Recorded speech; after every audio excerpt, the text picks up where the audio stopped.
Thanks, Ange. And I too would like to acknowledge that we're meeting here today on Wadawurrung country and acknowledge that this always was and always will be Aboriginal land. And thank you to Christy and David for the welcome and smoking ceremony.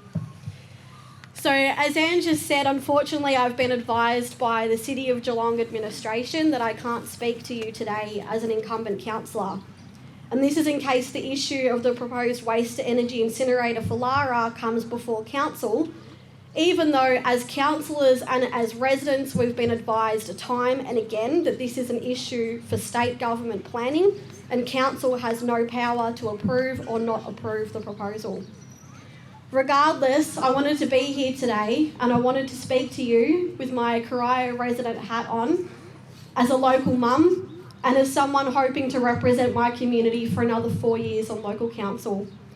Because it doesn't matter how many letters council write, it matters who turns up to stand with the community on issues that you care about. It doesn't matter if it's local, state or a federal issue, which frankly it's a false distinction. Any issue that is important to you as a community, any issue that a whole community is mobilising around, your elected representatives from all levels need to be here with you.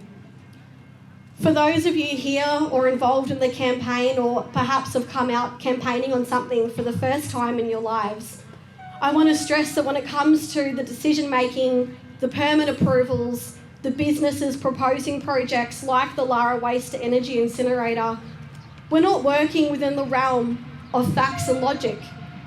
If we existed in a world where facts and logic prevailed, we wouldn't even be here. This project would have been knocked off years ago in its very early stages. But we don't exist in that world.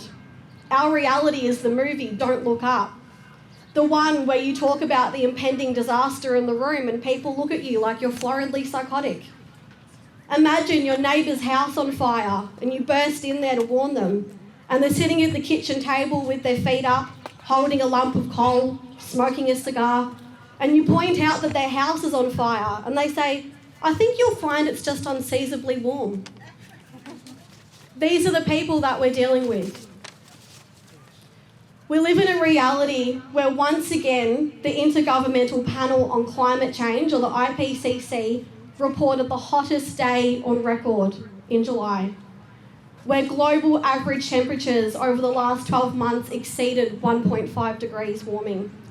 And remembering that climate scientists are telling us that if we get to 2 degrees warming, we will trigger a series of tipping points that play out most of those apocalypse, end of the world scenario movies that we watch. We live in a reality where despite this, our federal government is still talking about a gas-led recovery, where our state government is approving seismic blasting in the Otway Basin, a method of oil and gas exploration that disrupts the seabed, and the proposal for an offshore gas terminal in Corio Bay that will lead to LNG tankers passing within 250 metres of people's homes in North Shore is back.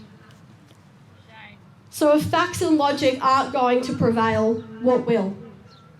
Community mobilisation and organising, applying political pressure, using the local council elections this year and likely the federal elections next year to ask your candidates what do they stand for. Will they stand with the Lara community to oppose this waste incinerator? I will, and Socialist Alliance will. Thank you.